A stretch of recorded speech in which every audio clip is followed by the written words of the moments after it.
Hi, welcome to the Q&A session for the film All That I Am, which is at the 31st edition of the Nordisk Panorama Film Festival. It's in competition for Best Nordic Documentary. But remember, it also has a chance to win the Audience Award, so remember to vote after this session. My name is Cecilia Lidin, and I will be moderating the Q&A of this session. Together, I'm talking with Tone Grøttjord-Glenne. Is that right, Tone? Right? Yeah, just got married, so I added a name. You just got married. Congratulations. Wonderful. And you are the director of the film All That I Am. Yes. Tone, I think we should start with the beginning. Maybe I could just say I just find this an immensely beautiful and touching film. And I thought of two words when I was seeing it. I thought about it was poetic, but it's also educational, you might say, in a very, very important issue you're dealing with. And I was wondering, where did this start for you? Were you on the track to make a film about the issue, or did you find your main character first? Like, what came first, so to speak? Yeah, with this film, the topic really came first. There was a big newspaper series in Norway where they found children, thinking like in 150 court cases, and they went through all of them violent and sexual abuse. And I read all of them, and I just felt like there was like one red thread through all the interviews in court, and that was that they had been trying to signalize to adults around them that they were in need of help, with silent signals or telling people that they were in pain or walking very slowly, and nobody had picked up or in a way dared to go into that room and open up and ask the child.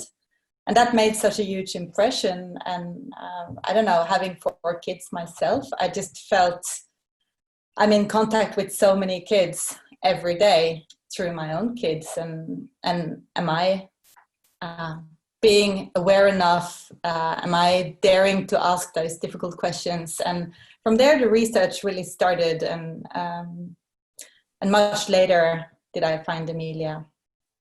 I imagine, I mean, you're saying it in so many words that in a way, one of the big things about an issue like incest and abuse is the silence that's surrounding it. But nevertheless, I imagine it must be difficult to find somebody that would be so brave as your characters are to stand up and actually, show it in a film. How was the journey to finding your main character? Yeah, I think the decision, I felt really strongly that the film should be told from the perspective of a young person. All the films that I saw had main characters that, it takes 17 years in average before someone is able to talk about the abuse. And that's international research. So most people who share their stories are like 30 plus. And I thought, what would happen if we could have someone really young and tell the story from that perspective? Like, could that maybe touch us in a different way so that we're much more able to connect and in our everyday life? And I just imagine that other young people with their own secrets would identify more if there was someone around their own age. So, but then the question, as you rightfully asked, like, how can you ask someone young and very vulnerable at the same time to be part and carry such a movie? And also, like you mentioned, it was the film is poetic but yet educational, and we wanted that combination, and we wanted it in the big screen, like a big national campaign. So it's not just a film screened one time or in a small scale. It's like really something that the whole nation sees her picture, and we wanted it really big. So we went to, I think you have in Sweden too, Statens Barnehus, Bönhusa, which is like the police department that interviews the kids so they don't have to go to the court and to testify in court. So we went to them, and that's where Emilia came when her case was discovered. And I spent like 6 months there. And then in the end they said, yeah, okay, we have this girl and she just turned 18 now, and we can make an introduction if you want to. And that's when I met Emilia and her mom. for the first time. So interesting. So you first had to establish a trust with the system, you might say, that supports the young people, and through that you found Emilia and her mother. Yeah, and one thing is to establish the trust, but I think also for me, it's been the consensus for a really long time that you should be very careful portraying young people or, speak out about your abuse, because it will only be your abuse. Whereas now it's moving much more. If you owe your own story, there is empowerment in that. And that is like a paradigm that was shifting while I made the film. So when we started to make the film, it was very divided in the professional environment. And now it's not so much, but in the beginning it was a lot of resistance also, about the idea of using a young person who would not be anonymous, so I needed time also to take in all those perspectives and really feel that I owned the decision to put a young person like that. So more than convincing them that they could trust me and that I would, be ethical about my filmmaking, I needed maybe to really feel that it was the right decision myself. Yeah. Not only the protagonist needs to be brave, you need to be brave to. Yeah, I think. Yeah, I told my husband, I said, if we make this film, you have to. Then she'll be part of our life forever. There is no other way to make this film. So you have to tell me, should I do it or not? Are you ready for this? Yeah. So I'm curious. I mean, that you're saying it in a way already, but I'm still wondering about how you prepare. Now you're talking about how you prepared yourself to make the film. How did you prepare Emilia, and specifically also her mother? I'm thinking. I mean, one thing is to say yes to be part of a film, but it's difficult for anyone to understand what that actually means. Yeah. So I spent a lot of time with Emilia. As you see in the film, she likes writing. So I didn't ask her in that meeting, we're making a documentary, would you like to be part of it? I was saying, I'm researching this documentary about this topic. I know you really like writing. Maybe we could write a bit together. Also because she's been disappointed so many times in her life. I mean, she moved to 5 different foster homes. So you don't want to invite her to be in a film and then pull it back if it didn't work. So we did spend a lot of time together, and her mom came also to the first meeting, which I thought was great because they've been living away for a while. So they were kind of reconnecting.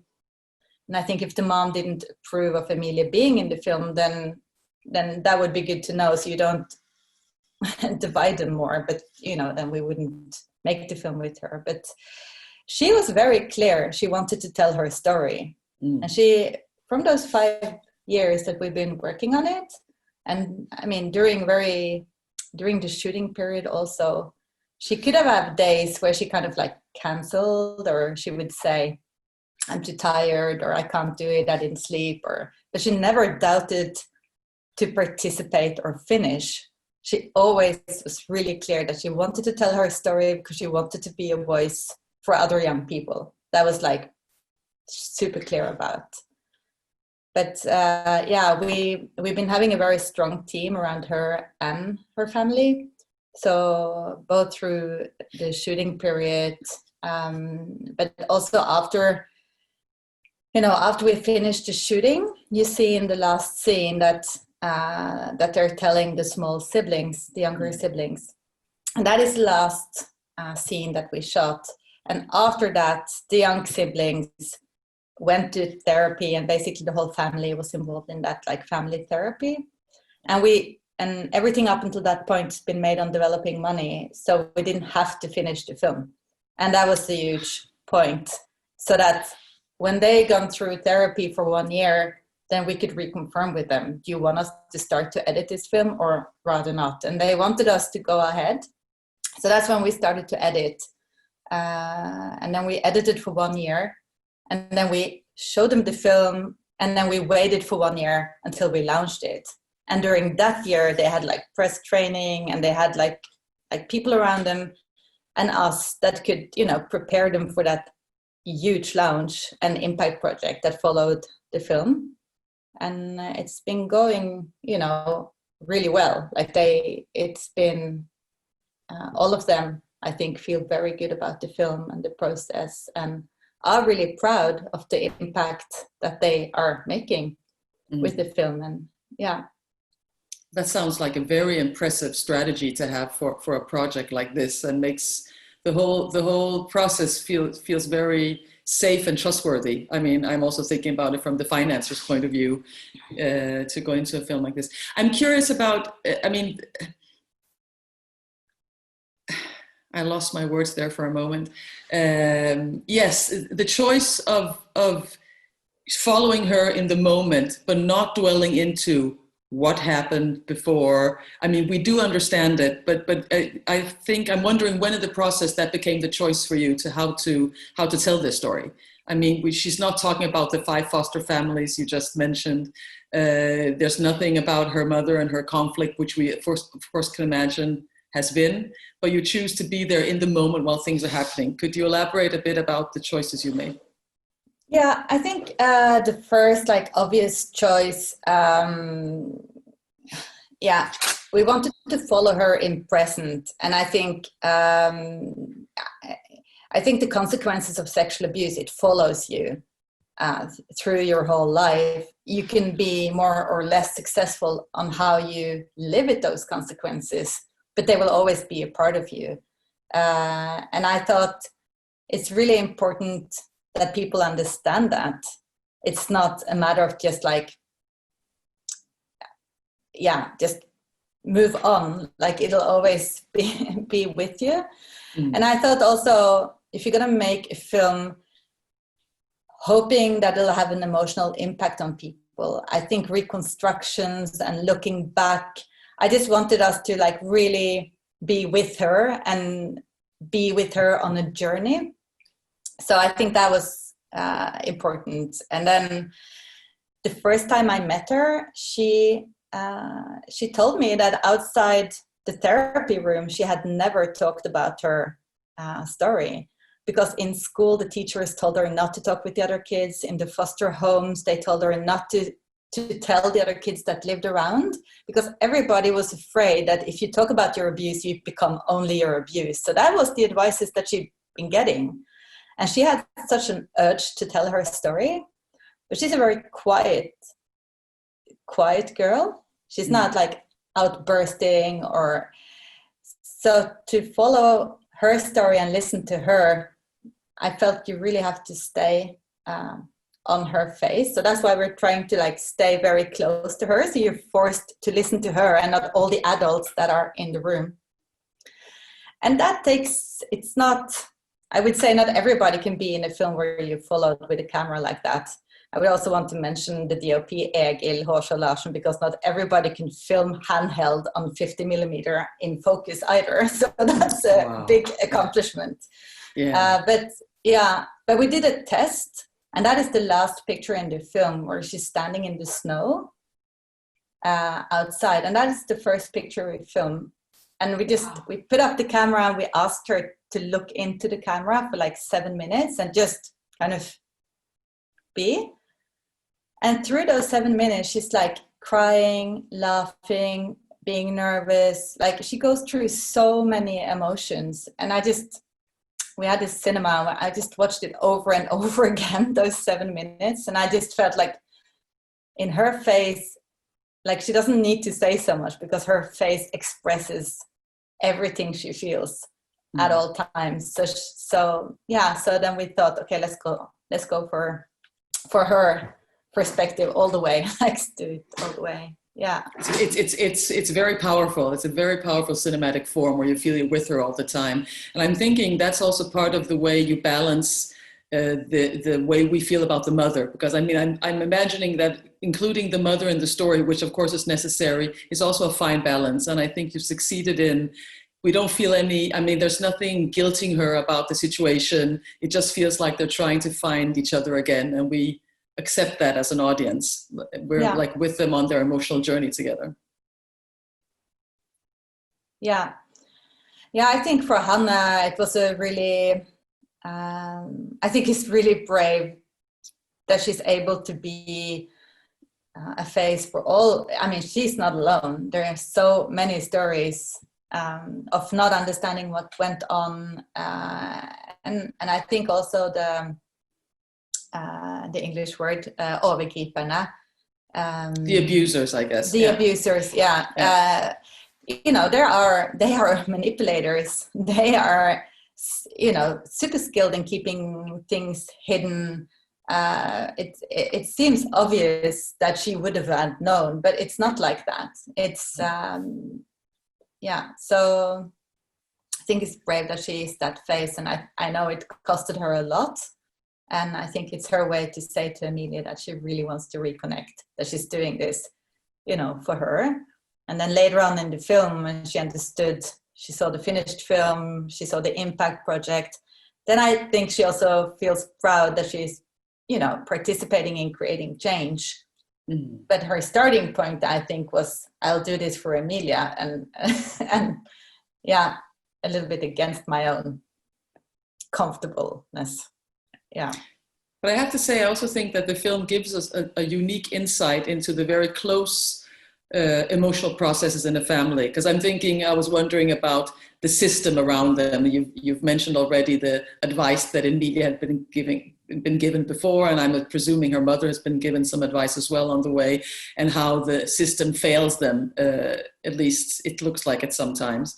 But what you give us in this film is the emotional process within the family, and I don't think I've ever seen that before. Exactly the thought of how to tell the siblings, how to explain this without demonizing what might be it wasn't their father, but it could have been their father, and all these things, which is a very unique insight, I'm thinking. Yeah, I think for other people with their own experiences that I've been talking to through this process, and after they've been watching the film, I think it gives them some kind of hope that it's possible to talk about, and it won't tear the whole family apart necessarily. Like it's, and I think for Emilia, I think she's really changed, a young girl from when I met her. And I think the stress that she lived under, not being able to talk to her closest about what was on her mind all the time, constantly, that was like eating her up. And now that they have been able to talk about it, and you know, I would assume they're still kind of like finding their way until keeping that taboo open, you know. But at least they have been talking about it, and the film has helped them. And she's really very changed, I would say. Yeah, that's also an important message. We might think we're protecting by not talking about it, but in reality, they need to be heard. And she had tried to tell people, and nobody had heard her. And so that's an important message. I'm curious about Emilia. I mean, no, maybe I should start by asking: has the film yet met an audience in Norway? And so the film had we premiered the 6th of March, and then COVID-19 closed all the cinemas 4 days later. So we were a little bit unlucky with that, but we had the whole run up towards the premiere with like a lot of press coverage. But mainly before that, we have had like 80 screenings in the cinemas for different sectors who all work with children or young people. So police, childcare, kindergartens, schools, all of that.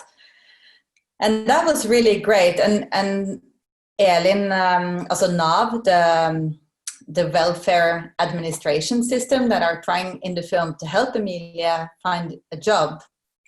It's 350 offices like that in Norway, spread across the country.